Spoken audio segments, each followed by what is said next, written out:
오늘 우리가 창세기 15장을 다 읽었는데요. 이 창세기 15장은 아브라함 언약이라고 하는 표제로 아마 성경에 다 돼 있을 겁니다. 우리가 흔히 말하는 아브라함 언약의 어떤 그 하나의 정리된 내용이 창세기 15장에 있다고 보실 수 있겠죠. 그래서 제가 오늘부터 이제 몇 주 동안 창세기 15장을 계속 말씀을 드리려고 하는데, 오늘 창세기 15장을 전체를 다 말씀드릴 건 아니고요. 좀 몇 번에 나눠서 말씀을 드리려고 하는데, 오늘은 첫날이라 창세기 15장을 다 읽었습니다. 오늘은 창세기 15장 6절에 대한 말씀을 가지고 로마서와 연결해서 말씀을 좀 드리려고 합니다. 지난주에까지 우리는 롯을 구한 아브라함, 그리고 아브라함이 전투에서 돌아오면서 멜기세덱을 만났고, 그 멜기세덱은 하나님의 약속을 선포하고 선언하고 강화하는 그런 일들을 했다라고 말씀을 드렸습니다. 아브라함과 하나님 사이의 약속은 이게 개인적인 것이죠. 1대1인 것이죠. 그러나 이제 멜기세덱이 아브라함을 만났을 때 그곳에 가나안의 왕들, 그리고 소돔 왕 앞에서, 그리고 되찾아온 많은 사람들 앞에서 멜기세덱이 선언을 하고 선포를 하게 됩니다. 그런 면에서 아브라함이 이제 이때는 아브라함이죠. 아브라함이 멜기세덱을 만나고 멜기세덱이 떡과 포도주를 가지고 나와서 하나님께 제사를 드릴 때, 그때 이미 사람들에게 복이 이제 전달되고 있는 것들을 보게 되는 것이죠. 그래서 포로로 잡혀간 것에서 이렇게 해방되는 것도 복이고, 그리고 그들 앞에서 이 제사장을 통해서 하나님의 복이 아브라함을 통해서 전달되도록 약속된 것이 실현된다고 하는 이 하나님의 뜻과 계획, 그리고 하나님의 약속이 실현되고 있다는 것을 듣게 되고, 그 선포하는 자리에서 하나님을 알게 되는 것도 복이라고 할 수 있습니다. 그런 면에서 너는 복이 되고 복의 근원이 될 것이다 라고 하는 하나님의 약속이 성취가 되었고 성취가 되고 있고, 앞으로도 성취가 될 것이라는 것을 아브라함도 이제 알고 경험하고, 그곳에서 아브라함이 다시 이렇게 약속에 더 밀접하게 다가가는 아브라함을 이렇게 만지시는 하나님의 역사도 있다, 그렇게 말씀을 드렸습니다. 그리고 나서 그 이후에도 곧바로 하나님께서 아브라함에게 약속을 다시 상기시키시는 말씀이 나와요. 그런 면에서 보면 우리가 이제 아브라함의 어떤 몇 가지 사건들을 쭉 이어서 오면서 롯과의 관계든 소돔 왕과의 관계든 여기 이끌어오는 관계 속에서, 이 과정 속에서 하나님이 아브라함을 계속해서 다루고 있다라고 하는 것을 알 수 있습니다. 그리고 하나님이 아브라함을 다루시는 그 많은 그 다루심, 그리고 아브라함을 어떤 그 믿음에 견고하도록 하시는 그 모든 과정이 궁극적으로는 무엇을 향하고 있는 것인가를 오늘 말씀을 드리려고 합니다. 결론으로 말하자면 이 아브라함을 다루시는 이 하나님의 다루심은 궁극적으로는 결국 우리들을 향하고 있는 것입니다. 신약의 예수 그리스도 안에서 구원을, 예수를 믿는 믿음으로 말미암아 구원받을 우리를 향하고 있다. 우리라기보다는 사실 예수 그리스도를 향하고 있다, 이렇게 말하는 게 더 좋겠네요. 그것입니다. 그래서 지난주에도 말씀드렸다시피 아브라함은 애굽에 내려갔다가 다시 돌아오는 그런 것들을 포함해서 하나의 샘플로 있어요. 이후에 자신의 후손들인 이스라엘이 어떤 과정을 겪게 될 것인가를 미리 경험하고 보여주고 그 이스라엘의 역사 속에서 하나님을 어떻게 이해해야 되는지를 보여주는 샘플로 있단 말이에요. 오늘 창세기 15장에서도 보면 그 샘플의 모습을 보여주는데, 그것뿐 아니라 예수 그리스도 안에서 구원 얻는 우리도 하나님에 대해서 어떻게 이해하고 그 믿음에 대해서 어떻게 이해해야 하는지를 아브라함은 샘플로, 본보기로 보여주는 그런 사람으로 이렇게 등장을 하게 되죠. 그런 면에서 보면 이렇게 계속해서 중첩되는 겁니다. 아브라함이 이렇게 이스라엘과 예수 그리스도 안에서 우리에게까지 계속해서 이런 식으로. 그런 면에서 보면 이 아브라함의 어떤 약속, 하나님께서 아브라함에게 하신 약속이 이렇게 미뤄졌다기보다는 자신의 기대보다는 좀 늦춰진 거죠. 거의 뭐 수십 년 뒤에 이루어지니까. 이루어지고 그 가운데서 하나님이 계속해서 약속을 반복하시는, 그렇게 함으로써 아브라함을 다루는 이 방식이 결국은 예수 그리스도에게 집중되고 있고 예수 그리스도를 향하고 있고 그리스도 안에서 믿음으로 말미암아 구원 얻는 우리들에 대한 것까지 다 포함한 것이다 라고 하는 것을 오늘 말씀을 드리려고 하는 것입니다. 잘하면 좋겠는데 모르겠어요, 여러분. 여러분 정말 기도 많이 해주십시오. 저를 위해서. 이게 정말 기대만큼 잘 되면 좋겠는데 이게 참 정말 점점 힘든 걸 많이 느낍니다. 자, 오늘 15장 1절을 보시면 이후에 이렇게 시작을 하죠. 14장에서의 그 많은 사건들, 특히 하나님의 약속에 대한 실현과 어떤 그 성취 속에서 아브라함이 그 믿음에 대한 약속에 대한 것들을 다시 이렇게 견고하게 하는 그 모든 과정들 이후에 또 이게 생겼다, 이 말이 되겠죠. 여호와의 말씀이 환상 중에 아브라함에게 임하였습니다. 그리고 아브라함아 두려워하지 말라, 이렇게 말하죠. 이 문장은 하나님께서 선지자에게 나타나서 자신의 어떤 말씀들을 하실 때 항상 익숙하게 반복되는 말씀이에요. 두려워 말라. 이사야에게도 그랬고 여러 선지자들에게 두려워 말라라고 하면서 나타나시죠. 그런 면에서 아브라함이 어떤 선지자적인 위치를 가지고 있다, 이렇게 보기도 합니다.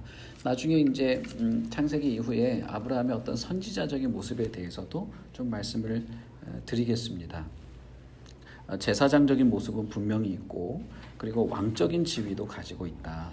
그래서 아브라함이 선지자로서, 제사장으로서, 그리고 왕적인 어떤 지위를 가진 사람으로서 예수님의 한 모형으로서 존재했다. 이런 것들도 우리가 좀 알 수 있게 되는 것이죠. 일단은 그냥 그 정도로만 아시면 되겠습니다. 두려워하지 말라, 이렇게 말씀하시면서 하나님은 나는 너의 방패다, 하나님 자신이 너의 방패다라고 하는 것이죠. 그리고 나는 너의 상급, 지극히 큰 상급이다, 이렇게 말합니다. 이 문장 자체는 우리가 이해하기 아주 쉽습니다. 아브라함이 하나님을 만나고 두려운 가운데에서 하나님을 대면했을 것입니다. 피조물로서. 그리고 또 한편으로는 가나안에서의 삶이 여전히 두려움이 반복되는 삶이었을 수도 있는 것입니다.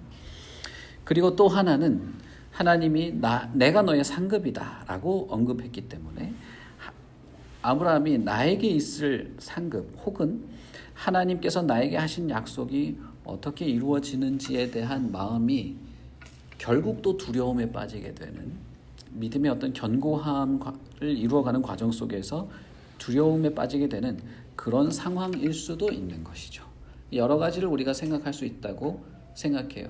그래서 하나님께서는 두려워하지 말아라, 내가 너의 보호자이다. 이 땅에서 가나안에서 이방인이고 거류민이 아닌, 이렇게 이방인이고 어떤 불황아처럼 취급을 받는 너이지만 그러나 내가 너의 방패가 된다 라고 이해할 수도 있고, 또 내가 너에게 상급이다 라고 하면서 너가 얻고 너가 누리고 기대할 것이 나이고 그러니까 두려워할 필요 없다 라고 말했을 수도 있는 것이죠. 그래서 이 문장에서 우리는 아브라함의 상황이 상당히 복합적이었다, 이렇게 볼 수도 있는 것입니다.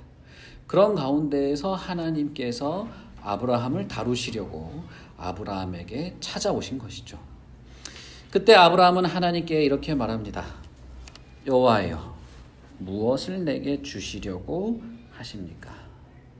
내가 너의 상급이다 라고 하니까 이 말을 하는 거예요. 내가 너에게 큰 상이야. 그 상이 뭔데요? 이렇게 물어본 거죠. 이 문장에 대해서 많은 분들이 아브라함이 지금 상태가 안 좋다, 이렇게 많은 분들이 설명을 하고, 우리 칼빈 주석에도 보니까 이 아브라함이 지금 문제가 있다, 이렇게 썼더라고요. 그렇게 볼 수도 있겠습니다. 아브라함은 지금 하나님께서 이 이야기를 하고 너의 보호자고 방패고 내가 너에게 하나님보다 큰 건 없으니까요. 큰 상급이라고 말할 때 나에게 뭘 주시려고 합니까? 상이 뭔데요? 라고 말합니다. 그러면서 곧바로 하나님의 대답이 나오기 전에 곧바로 이어서 말하는데 나는 자식이 없지 않습니까? 이렇게 말하는 거죠. 하나님 나에게 상급이시라고요. 뭘 주시려고 하는데요. 그런데 무엇을 주시던 상속자가 없어요. 그 얘기인 거죠. 여기서 뭔가 미묘한 뉘앙스가 있죠. 뭔가 느껴지고 있어요. 나에게 큰 상급을 주셔도 그게 내가 상속자가 없으면 그게 뭡니까? 뭐가 되겠습니까? 나의 상속자가 없습니다. 이것은 하나님의 약속과 결부된 것이죠. 하나님이 자신이 우르에서 출발할 때 이미 수십 년 전이에요. 수십 년 전에 약속한 자손이 없어요. 땅도 사실은 없어요. 그런데 자꾸 반복하는 거예요. 약속을. 반복하고 그 약속에서 벗어나지 않기를 하나님은 사실상 요구하는 겁니다. 약속을 바라보고 믿도록. 14장에서도 눈을 들어 저 땅을 봐라. 네가 뭐가 보이냐? 라고 물어보시죠. 그때 하나님은 하나님의 약속을 바라봤습니다. 지금도 마찬가지인 것이죠. 그런데 지금은 아브라함이 이렇게 말합니다. 나에게 상속자는 다메섹 사람 엘리에셀밖에 없습니다. 내가 이 엘리에셀을, 이 다메섹 사람이라는 게 무슨 뜻인지는 사실 잘 몰라요. 이해하기가 어렵습니다. 그러나 어쨌든 뭐 다메섹에서 주었는지 뭐 고아를 입양을 했는지 아니면 그때에서 같이 살았는지 분명하지 않은 거예요. 그러나 어쨌든 이 다메섹 사람 엘리에셀을 아브라함이 자기 집에서 길렀던 거죠. 키웠어요. 그러니까 아브라함의 집 안에서 아들처럼 잘 양육을 받아서 성장한 사람이라고 볼 수 있겠습니다. 그러니 내가 이 엘리에셀을 아들 삼아서 이 사람에게 상속이나 하려고 합니다. 그렇게 말한 것이죠. 오늘 아침에 우리 주일학교 아이들에게도 이 본문을 그대로 설명을 했거든요. 아이들한테 이렇게 질문했습니다. 얘들아, 만약에 너희들 아빠가 뭐 사주기로 약속해놓고 한 30년 안 사줬어. 그러면 어떻게 해야 되겠냐? 그러니까 아이들이 차라리 내가 돈 벌어서 사겠습니다. 이러더라고요. 그 말이 맞죠. 아브라함이 딱 지금 그렇게 말하고 있는 거예요. 그냥 내가 차라리 아들 하나 만들어서 쌍둥이해버리고 그냥 그렇게 하겠습니다. 깔끔하게. 그런 상황이죠. 이것이 하나님을 대하는 태도에서 많은 좀 이질감을 느끼고 문제가 있는 것처럼 보이게도 돼요. 그런데 사실 하나님은 이러한 아브라함의 태도에 대해서 어떠한 평가를 하지 않습니다. 하지 않아요. 하지 않고 하나님은 오로지 아브라함에게 그 약속을 다시 말씀하시고 상기시키시고 그 약속에 강하게 붙잡고 있도록 말씀하시는 것입니다. 아브라함이 이렇게 말하죠. 주께서 내게 씨를 주지 아니하셨으니 내 집에서 길린 자가 내 상속자가 될 것입니다. 그때 하나님께서 뭐라고 말씀하십니까? 그 사람은 내 상속자가 아니고 내 몸에서 날 자가 내 상속자가 될 것이다. 이걸 어떻게 이해하면 좋을까요? 우리 주일학교 아이들한테도 물어봤거든요. 야, 근데 할아버지가 된 아빠가 끝까지 아니야, 내가 해줄게, 가만히 있어봐 라고 하면 어떻게 하면 좋겠냐. 하나님이 상을 주기로 해놓고 지금까지 상을 안 주고 있는데 도대체 어떻게 해야 되겠냐, 이렇게 물어봤거든요. 근데 우리 그 주일학교 아이 중에 제일 막내가 있어요. 꼬맹이. 아직 학교도 안 들어가네. 꼬맹이가 있는데 걔가 뭐라고 대답했냐면 우리 지난번에 소돔왕이 주기로 한 거 있었잖아. 소돔왕이 주기로 한 거 안 받았잖아요. 주기로 한 거 그 사람한테 다시 달라고 하고 하나님한테는 안 받아도 된다고 하면 되지 않겠냐. 야, 너무나 합리적인 이 상급의 관점에서 보면 내가 뭘 받을 수 있을 것인가 여기에 초점이 있으면 너무나 합리적이고 이 상식적인 대답을 하는데 제가 너무 깜짝 놀랐어요. 너무 그럴듯해가지고 소도망한테 가서 그때 말했던 거 좀 죄송합니다 이러고 하나님한테는 크게 필요 없을 것 같은데요 이렇게 그러니까 너무 웃겼어요. 하나님이 말씀하시는 상은 소돔 왕이 주려고 했던 그런 재물이 아니죠. 다른 것이죠. 다른 것인데 아브라함은 지금 그것이 주께서 나한테 안 줬다. 그렇게 말하고 있는 겁니다. 근데 하나님께서는 여전히 똑같은 말씀을 하시는 거예요. 내가 너에게 말한 상, 내가 너에게 약속한 그 약속이 여전히 유효하고 너를 통해서 이루어질 것이고 하나님은 그렇게 하겠다고 말하는 거예요. 자, 그러면 여러분 우리가 한번 생각해 봅시다. 하나님이 아브라함에게 약속하신 것이 무엇이었습니까? 그 약속의 내용이 무엇이었습니까? 무엇이었죠? 첫째는 땅을 주겠다 했었죠. 그리고 그 땅에서 너의 자손이 큰 민족을 이룰 정도로 많아질 것이다. 그리고 너와 너의 자손을 통해서 많은 사람들에게 복이 전달될 것이다. 이것이죠. 그러면 여기서 우리가 잘 생각해 봐야 될 것이 있어요. 땅은 자손들을 위해서 준비된 것이에요. 그리고 땅과 자손은 무엇을 위해서 준비된 걸까요? 아브라함이라고 한 개인이 어떤 시조가 되어서 많은 민족이 이루어지는 것일까요? 땅과 자손이 약속된 이유는 사실 아브라함과 아브라함의 자손이 복이 되어서 복의 통로가 되어서 많은 사람들에게 복을 전달해 주는 것을 위해서 준비되었다는 것이에요. 무슨 말씀인지 아시겠죠? 그러니 하나님께서 계속해서 반복해서 약속을 상기시키면서 아브라함에게는 뒤에 아브라함이 되니까요. 제가 이게 자꾸 이게 섞이는데 죄송합니다. 아브라함에게는 이 하나님의 약속에 대한 진이 하나님의 약속이 품고 있는 실체에 대해서 생각해 보게 되는 것이에요. 우리는 그렇게 생각할 수 있습니다. 왜냐하면 우리가 지지난주에도 말씀드렸던 것처럼 아브라함은 평생을 자신은 나그네라고 여겼어요. 뿐만 아니라 사레도, 자신의 아들 이삭도, 손자 야곱도 그 족장들이 약속의 상속자들인데도 불구하고 그들은 평생을 자신은 나그네로 여겼다고 하였습니다. 그리고 히브리서에서 뭐라고 말합니까? 아브라함은 멀리서 보았다. 약속의 실체가 희미하지만 멀리서 보고 그것을 믿었다라고 말했죠. 그것은 사실 예수 그리스도를 말하는 것입니다. 그런데 그것이 아브라함에게 어떻게 생겼냐 하면 이렇게 반복되는 하나님의 약속의 다루심 속에서 생겨나게 된 것이에요. 아브라함에게는 땅이 일단 없었습니다. 실제로 하나님이 주신 땅에 거하였지만 그것은 자기 땅이 아니었어요. 그럼에도 불구하고 하나님이 땅에 대한 약속을 계속 반복하죠. 오늘 우리가 읽은 땅에도 애굽의 그 강에서부터 유브라데까지 큰 거 이거 다 네 거가 될 거야라고 말하는데 사실은 실현될 가망이 안 보이죠. 그런 상황 속에서 땅이 의미하고 있는 게 뭘까? 이 땅의 이 자식들이 복을 나눠주고 하는 것에 대해서 깊이 생각해 볼 수밖에 없는 것이죠. 그리고 지금도 하나님이 여전히 상속자에 대한 이야기를 하죠. 자식이 상속자가 되는 건 당연합니다.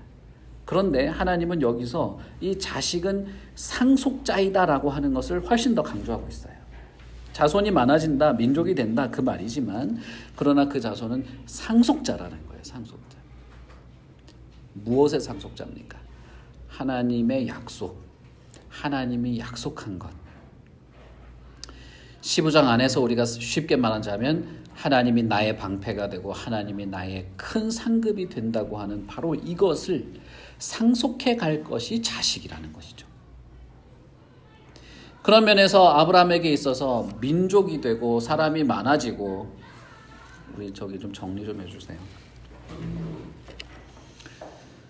민족이 되고 하는 것에서 우리는 좀 생각을 해볼 필요가 있는 것이죠. 아브라함이 하나님의 이 약속 속에서 단순히 사람이 많아지는 것, 단순히 내가 자식을 낳는 것, 그게 다가 아니라는 것들을 이해하기 시작하는 것입니다. 하나님은 수십 년간 지켜지지 않은 것처럼 보이는 이 약속을 다시 말합니다. 그런데 아브라함은 이미 그 약속을 듣고 아버지 집을 떠나서 가나안으로 출발할 때 이미 70세였어요. 이미 수십 년이 지났어요. 이미 100세가 다 돼가고 있는 겁니다.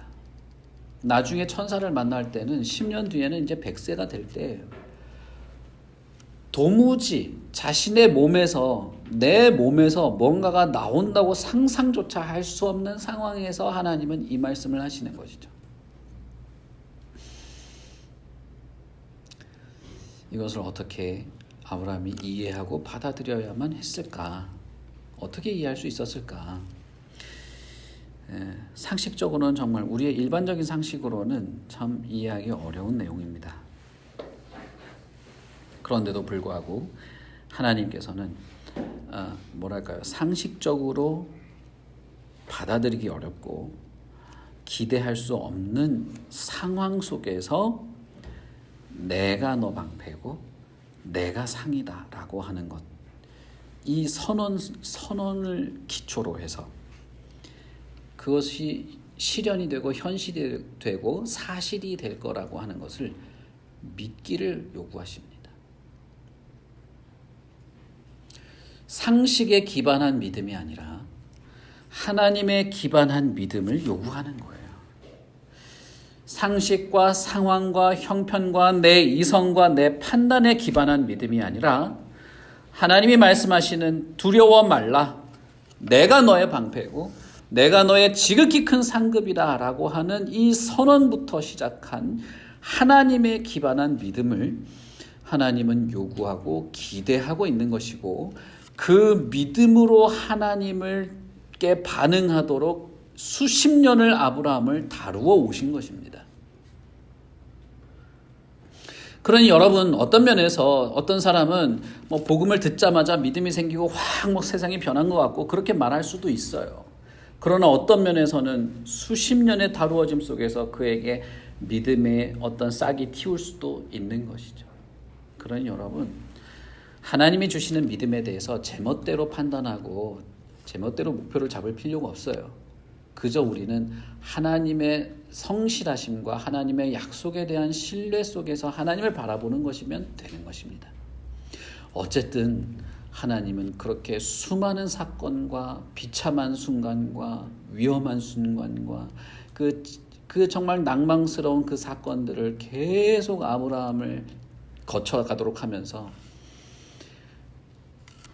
하나님과 그 택함 받은 사람 사이에 있는 독특한 믿음의 색깔, 독특한 믿음의 어떤 반응을 가지도록 도우시는 것입니다. 그렇게 하고 있는 것입니다. 하나님이 이런 분이라는 거예요. 하나님은 이렇게 인내하셨어요.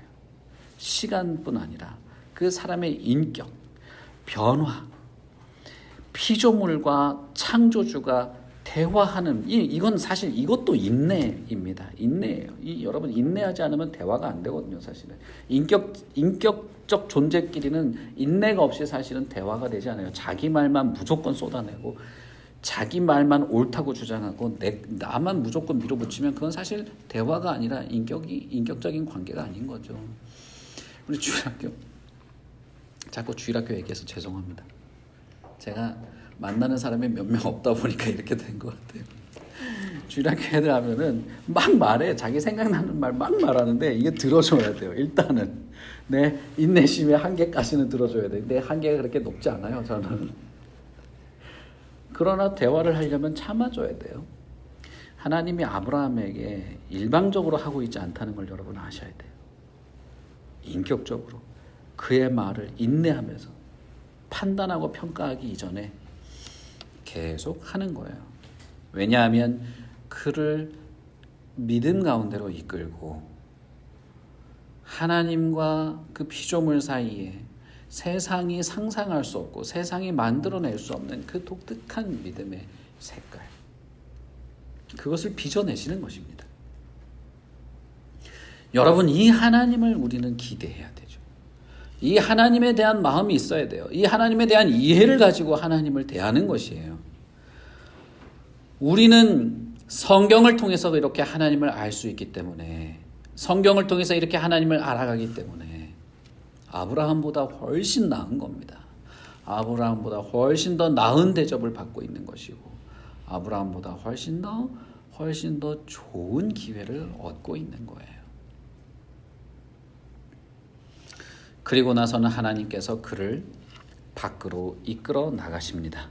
하나님이 아브라함을 찾아올 때가 밤이었던 것 같아요. 그래서 밖으로 이끌어 나온 다음에 하늘을 보게 하십니다. 지난주에 본 것처럼 이게 눈을 들어 땅을 보라 라고 한 것처럼 하늘을 우러러 보라. 뭇별을 셀 수 있는지 한번 보라. 아브라함이 무엇을 보았을까요? 제가 지난주에도 말씀드렸습니다마는 하늘에 무수한 별이 있었습니다. 셀 수 있는가? 셀 수 없죠. 내 자손이 이와 같을 것이다. 아브라함이 무엇을 보았을까요, 여러분? 어마어마한 양의 별을 보면서 자손이 이렇게 많아지겠구나를 보았을까요? 아니면 별을 보면서 하나님의 하신 약속을 떠올리고 하나님을 다시 바라보게 되었을까요? 아브라함은 하늘을 우러러 보면서 분명히 하나님과 하나님의 약속을 다시 바라보게 된 것이죠. 그래서 그 다음 6절이 아브라함이 여호와를 믿었다. 이 단어 믿으니라고 하는 단어 자체는 이게 반복되는 어떤 행동에 대한 표현으로 되어 있습니다. 그래서 믿었다라고 우리가 말하기는 쉽지 않은데 한국어로 하기에는 이럴 수밖에 없죠. 여호와를 믿는다. 이 반복되는 행위로 표현된 것 자체는 그렇게 중요하지 않습니다. 어쨌든 이게 번역하거나 설명할 때 이게 좀 뉘앙스의 차이가 있다는 거예요.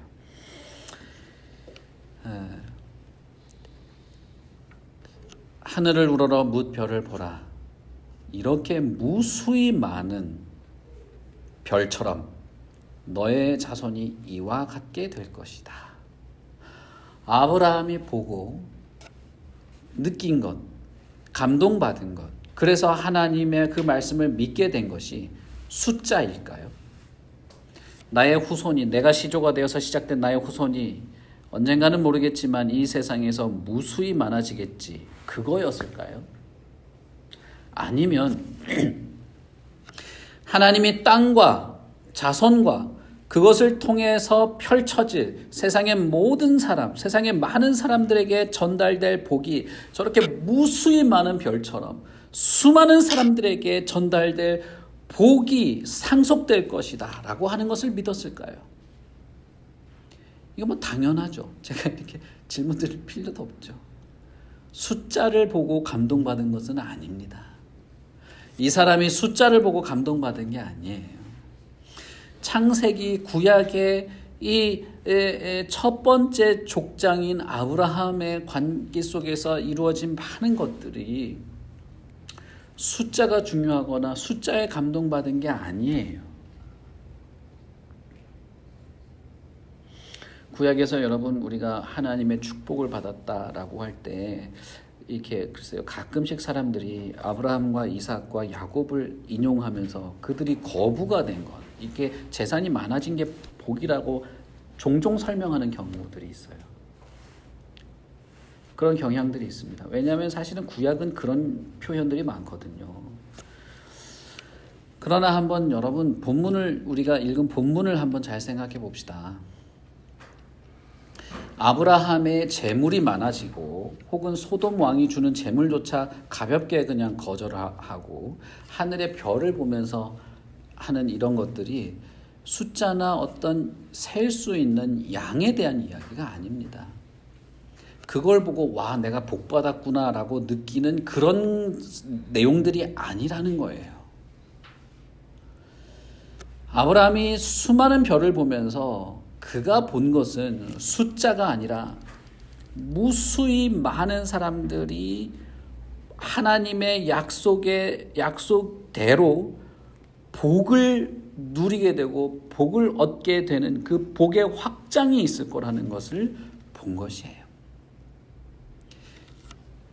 그것이 아브라함이 본 것이고 그것이 아브라함이 믿은 것입니다.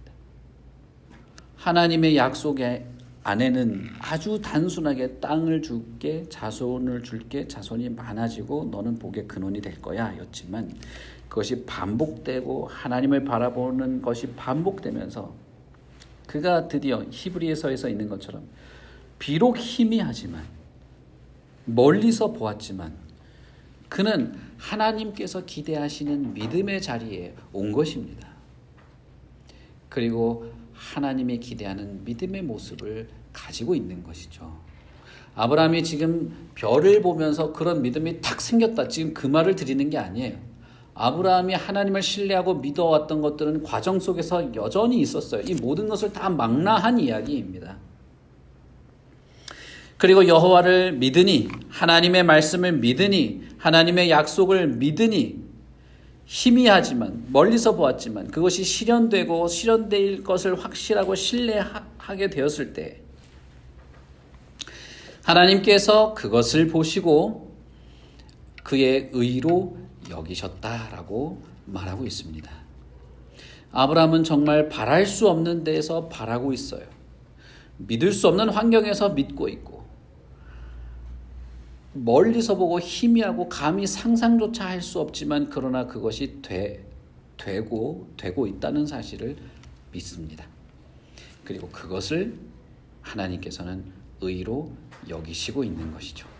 여기서 재미있는 것은 하나님께서 그런 아브라함을 보시고 의인이다라고 말하지 않고 의로 여기셨다라고 말하고 있는 것입니다.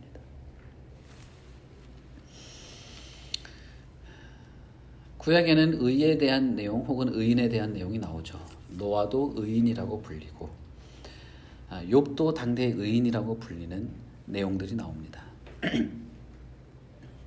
그러나 그들을 향한 내용과 아브라함은 살짝 달라요. 그것은 무엇이냐면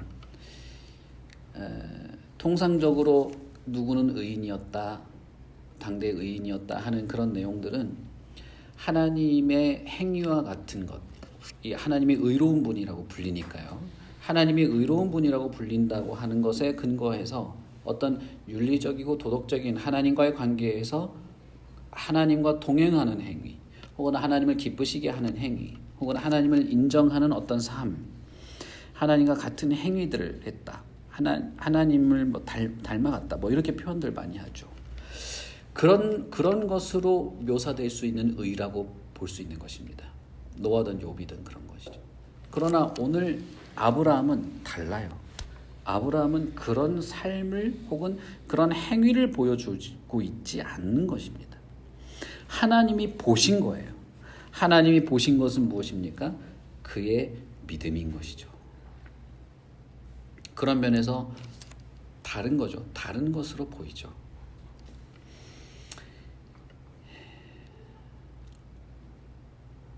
오히려 믿음이 의로 여겨지고 있는 것입니다.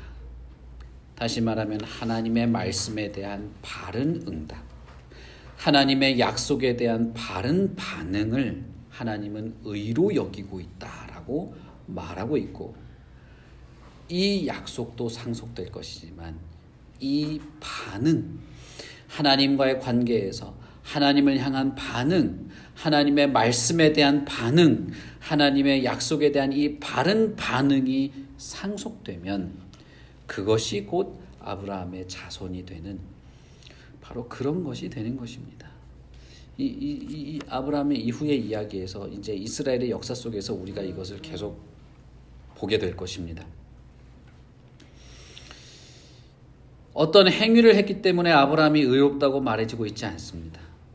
하나님의 약속에 대한 올바른 응답인 믿음을 보시고 의로운 것이다 라고 말하고 있는 것이죠. 그리고 그것을 의로 여기신 거예요. 하나님이 여겨주신 것이에요. 그것이 우리가 기대하고 우리가 누리는 의입니다. 아브라함을 의인이다 라고 말하지 않습니다. 설사 노아와 욥에 대해서는 당대의 의인이었다라고 하는 표현이 있으나 아브라함에게는 그런 표현을 쓰지 않아요. 하나님이 의로 여겨주신 것, 그것이죠. 이것이 우리에게 매우 중요합니다. 이것은 나중에 바울에 의해서 바울이 자신이 어떤 예수 그리스도에 대한 관계 속에서 표현하고 이렇게 근거로 삼는 구절이 되기 때문이죠. 오늘 우리가 읽은 로마서 말씀을 이제 말씀을 드리겠습니다. 아브라함의 어떤 이 믿음 확고한 하나님을 향한 이 바른 반응인 믿음을 확고하게 한 것은 하나님의 약속이었습니다. 그리고 이 약속이 아브라함에게는 자급제가 되었습니다. 그리고 이 약속이 아브라함의 어떤 반응을 이끌어냈고 그 아브라함의 반응에 대한 하나님 쪽에서의 반응이 의로 여겨주시는 것이었어요. 이것이 중요한 이유는 우리도 이와 같이 의로 여겨지는 것이 가능하기 때문입니다. 사실상 창세기 15장 6절에 이 의가 뭐냐 이런 얘기들을 장황하게 할 필요가 없어요. 왜냐하면 이 창세기 15장 6절의 말씀을 근거로 해서 바울이 예수 그리스도와 우리와의 관계를 설명하고 있기 때문에 오히려 우리도 이 15장 6절을 바울 사도처럼 예수 그리스도와 우리 그리고 그 그리스도 안에서의 우리 자신을 하나님이 어떻게 대하시는가를 이해하는 근거로 삼는 것이 더 나을 것입니다. 결론부터 말씀드리자면 이 아브라함을 보시면서 의로 여기신 것은 단순히 아브라함의 개인이고 아브라함 개별적인 사람에 대한 의를 말한 것이 아닙니다. 하나님이 여겨주시는 의가 있다는 사실을 우리에게 알게 합니다. 아까 말씀드린 것처럼 아브라함 개인이 의인이 되고 그의 개별적으로 너는 의인이니까 의인의 분류로 해줄게 라고 하는 게 아니라는 거예요. 하나님이 인정하시고 하나님이 여겨주시는 그런 의가 있는 것이고 이것은 아브라함뿐 아니라 모든 믿는 자에게 하나님이 보시고 인정하시는 모든 믿는 자에게 미치는 의라는 사실입니다. 그런 면에서 아브라함은 막연한 자손, 많은 자손을 기대한 것이 아니라 모든 자들에게 복으로 미치는 이 의, 믿음을 보시고 하나님께서 여기시는 의가 모든 자에게, 모든 믿는 자에게 미칠 수 있다라고 하는 것을 본 것이죠. 이 사실이 우리에게 중요합니다. 왜냐하면 신약의 시대를 사는 우리들도 그리스도 안에서 이렇게 의로 인정되는, 좀 쉬운 표현으로 하자면 구원을 얻는 그것이 가능하기 때문입니다. 바울 사도가 아브라함 이 구절을 근거로 해서 로마서 우리가 읽은 내용들뿐 아니라 여러 본문에서 우리와 그리스도의 관계 그리고 그 믿음이 무엇인지를 설명합니다. 아브라함에게 믿음이라고 하는 것은 어떤 그럴듯한 행위를 하기 이전에 하나님이 보신 것이었죠. 그것은 하나님의 약속이 그에게 자극제가 되어서 된 것이었습니다. 그것처럼 우리에게도 하나님의 약속이 우리에게 자극제가 되고 하나님의 약속을 향한 우리의 바른 반응을 통해서 우리도 의로 여겨지는 것이 가능하다라고 하는 것입니다. 로마서 4장 9절에 보면 바울 사도는 이렇게 말합니다. 아브라함이 의로 여겨진 게 그가 할례를 받아서 그런 거냐? 아니다. 이 당시에 아브라함은 할례를 안 받았어요. 안 했어요. 아브라함이 의로 여겨진 게 율법을 잘 지켜서냐? 아니다. 이 당시에는 율법도 없습니다. 율법은 모세를 통해서 줬으니까. 그러나 이미 율법 이전에 할례 이전에 아브라함이 의로 여겨졌다. 그것은 그 믿음이 의로 여겨진 것이다. 이렇게 말합니다. 그리고 바울 사도가 갈라디아에서 이렇게 말하죠. 그런즉 믿음으로 말미암은 자들은 아브라함의 자손이 된다. 바울 사도가 예수 그리스도를 믿는 믿음이 어떤 성격인지를 어떻게 이해했냐 하면 바로 이 창세기 15장 6절을 보고 이해하기 시작한 거예요. 이게 바울 사도의 개인적인 사상이라고 생각할 수 없는 것입니다. 요즘에 이 참 여러 가지 것들이 있어서 최근에는 우리가 너무 바울 사상에 빠져 있다 이런 식으로 주장하는 사람도 많아요. 심지어는 바울 칼빈에게 속았다 이런 말을 하는 사람도 있고, 이게 바울의 사상이지 성경의 사상이냐 이렇게 말하는 사람도 많습니다. 바울 신학이다 이런 식으로 말하는 사람. 그런데 여러분, 갈라디아서 3장 7절에 바울 사도가 믿음으로 말미암은 자들은 다 아브라함의 자손이다라고 말한 게 바울 개인의 사상입니까? 개혁주의 혹은 칼빈주의자들이 바울 사상에 이렇게 목매다는 사람들이라고 비판하는 사람들이 무척 많습니다. 그러나 여러분, 바울 사도가 그런 이해를 가질 수 있었던 것은 창세기 15장 6절에 아브라함을 보고 알게 된 거예요. 아브라함의 자손, 아브라함의 그 하나님의 상을 상속받을 단순한 자손이 아니라 상속자들은 바로 이 믿음으로 의로 여겨지는 그런 자들이구나. 쉽게 말하면 하나님이 아브라함에게 약속한 그 상속자들이 누구냐? 예수 그리스도 안에서 저와 여러분이라는 거예요. 저와 여러분이 예수 그리스도 안에서 아브라함의 후손입니다. 아브라함의 자손이에요. 아브라함의 상급의 상속자요. 아브라함의 약속의 상속자가 저와 여러분입니다. 어떻게? 믿음으로 그렇게 되는 거예요. 이미 하나님이 아브라함과 약속을 맺을 때 다른 것이 아닌 믿음을 보시고 그렇게 하셨기 때문인 것이죠.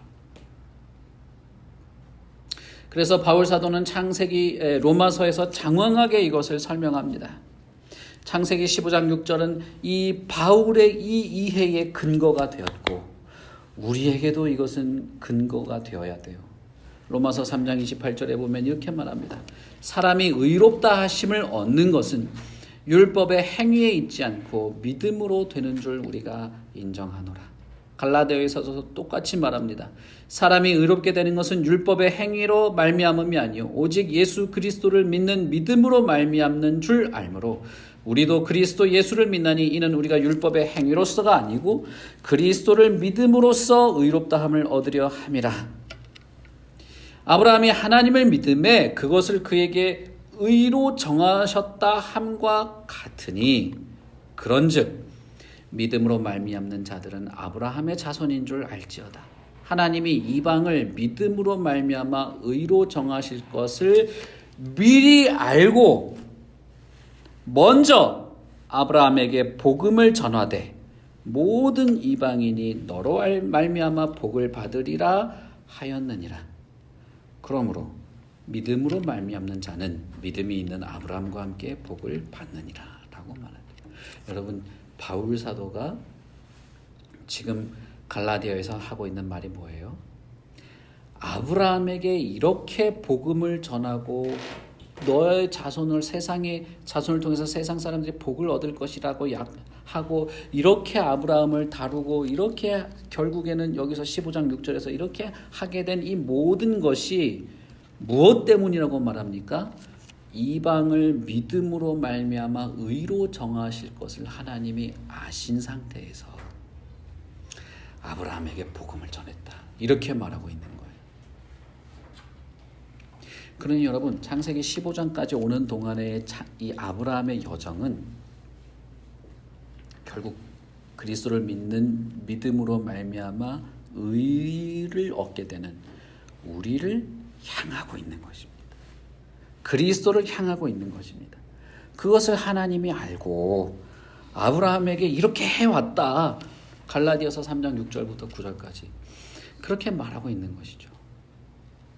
아브라함이 바랄 수 없는 중에 바라고 믿었으니 이는 내 후손이 이와 같으리라 하신 말씀대로 많은 민족의 조상이 되게 하려 함이라.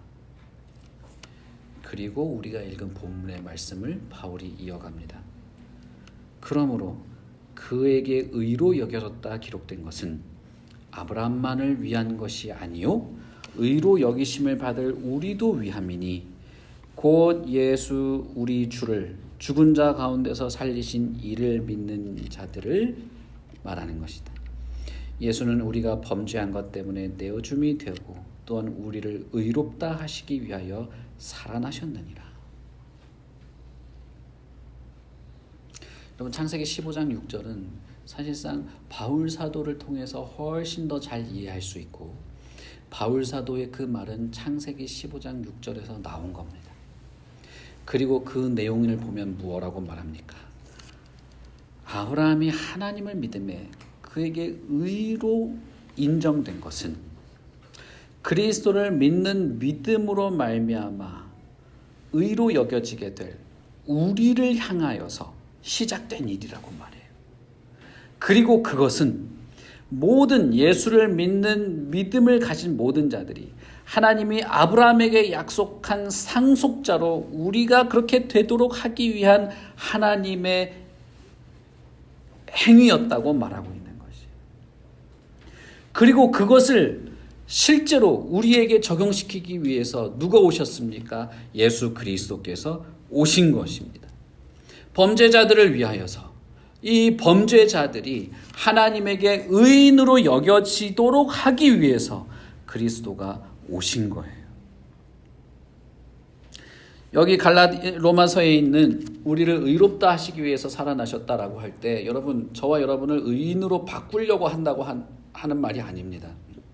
물론 믿음은 의로운 행위를 이끌어냅니다. 그러나 그럼에도 불구하고 여기서 말하는 의롭다 하기 위하여 살아났다고 하는 이 말은 저와 여러분을 의인으로 개조시킨다는 뜻이라기보다는 하나님에 의해서 의로 여겨지도록 하기 위해서다라고 우리는 이해해야 돼요.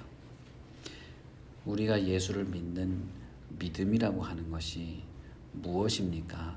하나님이 그 수천 년 전에 아브라함을 통해서 보시기 원했고 보셨고 의로 여기셨던 바로 그것이 우리에게 적용되고 그렇게 함으로써 우리가 이 세상에서 아브라함의 자손처럼 하나님께 받아들여지고 저와 여러분을 통해서 또 많은 사람들에게 이 복이 전달되도록 하는 바로 그것을 하나님께서 예수 그리스도를 믿는 믿음으로 말미암아 하신다는 것입니다.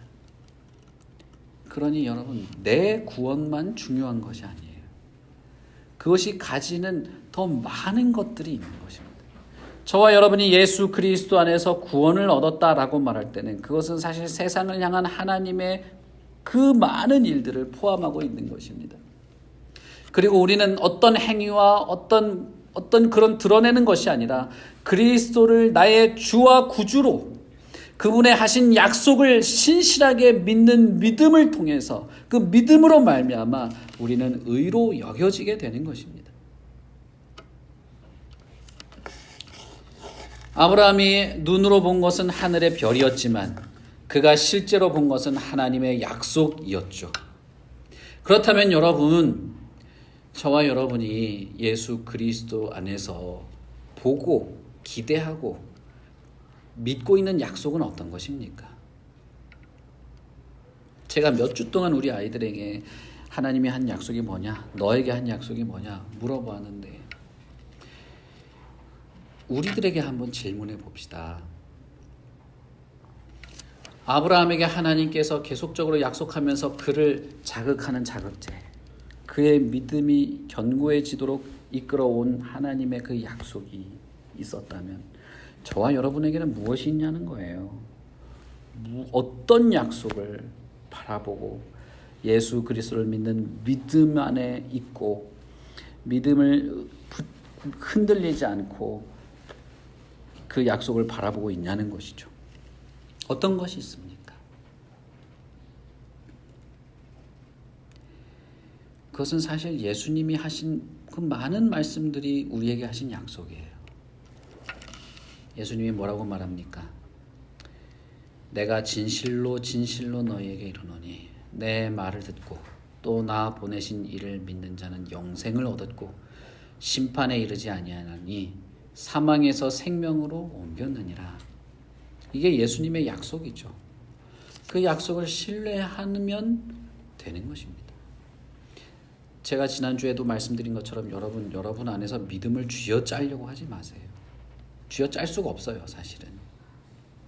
우리는 오히려 예수 그리스도의 그 약속을 더 알고 더 이해하고 그 약속이 나에게 실현되기를 바라는 그런 마음의 그 태도부터 시작하는 것입니다. 여러분, 예수를 믿고 싶으십니까? 예수님을 믿고 싶으세요? 하나님에 의해서 의로 여겨지는 그 믿음을 그 믿음으로 말미암는 그 의로 여겨지는 것을 기대하십니까? 여러분 정말 그렇습니까? 그래서 예수를 믿는 믿음, 하나님이 보시는 그 믿음이 있기를 기대하십니까? 그러면 된 거예요.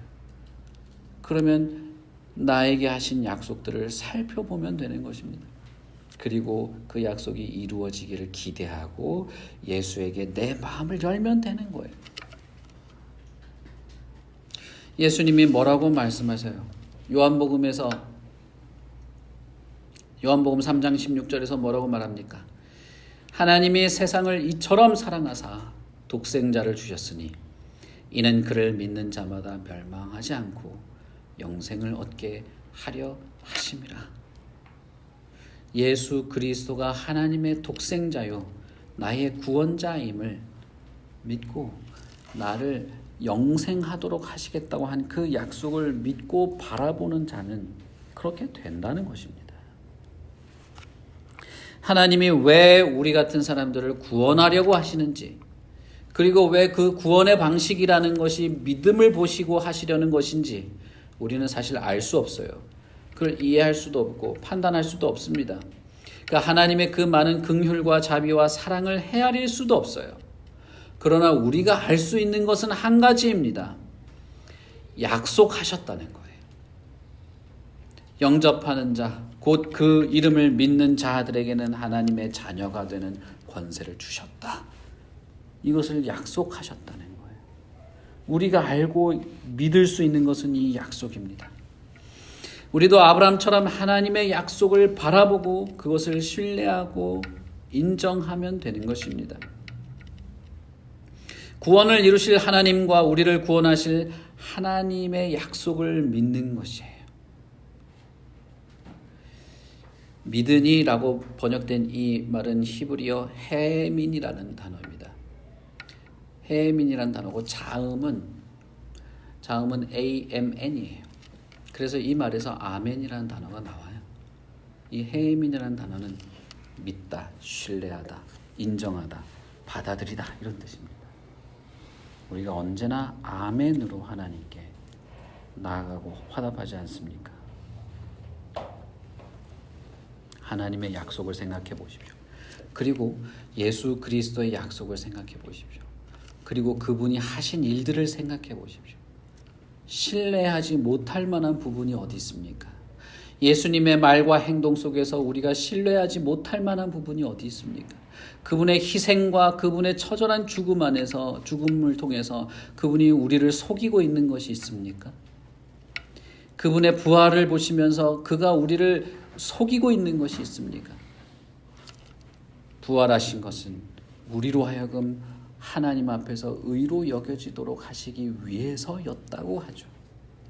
바로 자기 자신을 신뢰하도록 함으로써 그렇게 되는 것이죠. 그러니 여러분, 예수님을 생각하십시오. 그분의 하신 말씀을 자세히 살펴보십시오. 아브라함은 하나님께 액면 그대로의 말을 받아들고 그것을 붙잡은 것이 아니었어요. 그 하나님의 말씀 안에 담겨져 있는 내용들을 조금씩 알아가면서 결국 하늘의 별을 보았지만 그가 본 것은 세상의 많은 사람들에게 퍼질 복을 본 것이죠. 그 복의 약속이 실현된 것을 본 것이죠. 여러분 그것을 정말 기대하고 보십니까? 나와 우리 교회와 주님을 향한 나의 이런 진실한 믿음이 결국은 하늘의 별처럼 펼쳐질 하나님의 복이 펼쳐질 것이다 라고 하는 것을 보시냐는 말이에요. 내가 구원받고 내가 안 아프고 내가 돈이 많아지고 내가 영생 얻고 물론 그것이 다 좋죠. 좋은 것인데 진짜 예수님이 약속하신 것이 그것입니까? 그것만입니까?